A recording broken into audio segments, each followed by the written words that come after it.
दोस्तों नमस्कार। लॉरेंस बिश्नोई का गैंग, उसके गुर्गे, उसके माफिया डॉन की बढ़ती हुई छवि के बीच चुनाव महाराष्ट्र में हो रहा है।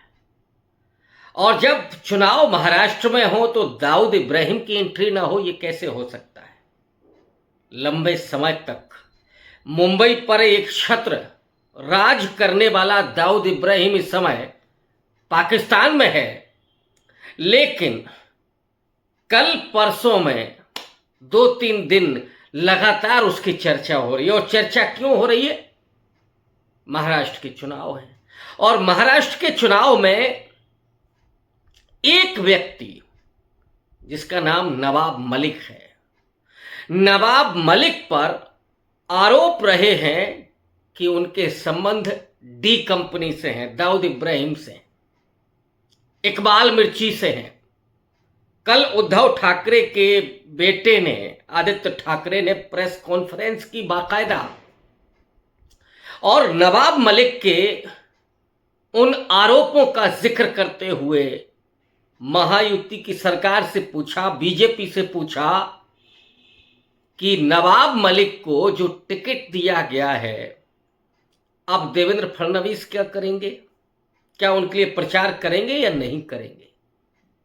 नवाब मलिक दरअसल एनसीपी में है, अजीत पवार की पार्टी में, और खुद नरेंद्र मोदी ने नवाब मलिक पर कभी डी कंपनी का संबंध होने का आरोप लगाया था और उसके बाद नवाब मलिक के यहां ईडी की छापेमारी हुई, नवाब मलिक को जेल भेजा गया।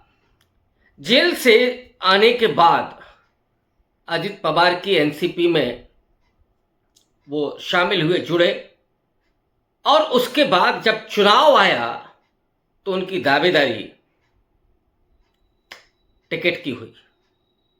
देवेंद्र फडणवीस ने भी बाकायदा प्रेस कॉन्फ्रेंस करके नवाब मलिक पर यही आरोप लगाए थे, तो बीजेपी ने अल्टीमेटम दे रखा था कि नहीं साहब, आप टिकट नहीं देंगे। लेकिन नवाब मलिक को तो छोड़ दिए, उनकी बेटी को भी अजीत पवार ने टिकट दे दिया। और जब उनकी बेटी को टिकट दे दिया तो इधर एकनाथ शिंदे ने नवाब मलिक के खिलाफ अपना प्रत्याशी खड़ा कर दिया और देवेंद्र फडणवीस खामोश हैं। सवाल आदित्य ठाकरे पूछ रहे हैं, ये माजरा क्या है? महाराष्ट्र के चुनाव में दाऊद इब्राहिम की एंट्री वो क्या कहती है? और जिन माफिया गिरोहों में जिस तरह की गैंगवार होती है, टकराव होता है, उस तरह का टकराव इस समय महायुति गठबंधन में दिखाई पड़ रहा है। ये तुलना थोड़ी अजीब है, लेकिन सच्चाई ये है कि जहां एनसीपी का कैंडिडेट है वहां एकनाथ शिंदे भी अपना कैंडिडेट उतार रहे हैं, देवेंद्र फडणवीस खामोश हैं, और महाराष्ट्र है तो मोहन भागवत भी कुछ अपना सोच करके चल रहे होंगे, अमित शाह की अपनी पैतरेबाजी है, नरेंद्र मोदी अपना कुछ सोच रहे हैं। और यहां स्थिति यह है कि अजीत पवार और एकनाथ शिंदे के बीच ही बहुत सारी तलवारें खिंची हुई हैं।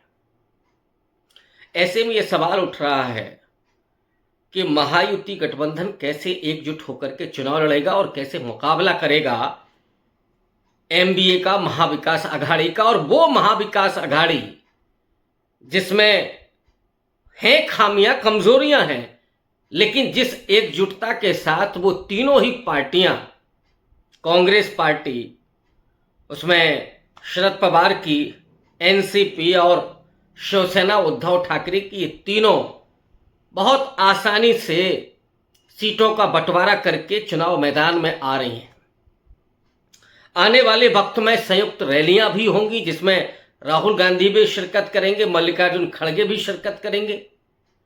इन परिस्थितियों में क्या महायुति गठबंधन चुनाव जीतने जा रही है? चुनाव जीत सकती है क्या? पिछले ही विधानसभा चुनाव में आप देखिए तो ये गठबंधन चुनाव हारा था, माने जो एनडीए था, जो बीजेपी थी, बीजेपी चुनाव हारी थी। सरकार महाविकास अघाड़ी की बनी थी, लेकिन शिवसेना को तोड़ दिया गया। बाद में चल करके शरद पवार की एनसीपी को भी तोड़ करके मिला लिया गया। एकनाथ शिंदे को मुख्यमंत्री बना दिया गया और आश्चर्यजनक रूप से देवेंद्र फडणवीस को डिप्टी सीएम बनाया गया। डिप्टी सीएम जो पहले सीएम रह चुके थे, एक तरह से उनका डिमोशन किया गया। डिमोशन क्यों हुआ उसके पीछे भी बहुत सारी पॉलिटिकल थ्योरी है, बहुत सारे पॉलिटिकल गॉसिप है, मैं उस पर नहीं जाऊंगा। लेकिन जिस तरह से महायुति गठबंधन में टकरार है, तनाव है, वो ये दिखाता है कि आने वाले चुनाव में अगर अपने भीतरी अंतर्विरोधों को उसने दुरुस्त नहीं किया तो तेजी से महाविकास आघाड़ी का जो माहौल बन रहा है उसका मुकाबला करना उसके लिए कितना मुश्किल हो जाएगा। क्या ये दाऊद इब्राहिम के नाम की जो एंट्री हुई है वो महायुति गठबंधन के लिए मुश्किल में डालने वाली नहीं है? ये बात इसलिए भी मैं पूछ रहा हूं क्योंकि जो पार्टी, भारतीय जनता पार्टी, हिंदुत्व की राजनीति करने वाली, दाऊद इब्राहिम के खिलाफ राजनीति करने वाली और उनके ही गठबंधन के प्रत्याशी पर खुद बीजेपी ने आरोप लगाए थे कि दाऊद इब्राहिम के साथ उसके रिश्ते हैं, अब कैसे वो चुनाव मैदान में उन्हीं प्रत्याशियों का प्रचार करेगी? ये सबसे कठिन है, लेकिन देखना होगा। मुकाबला दिलचस्प है और मेरी निगाह बनी रहेगी, आप तक खबरें और विश्लेषण पहुंचाता रहूंगा। शुक्रिया, बहुत धन्यवाद।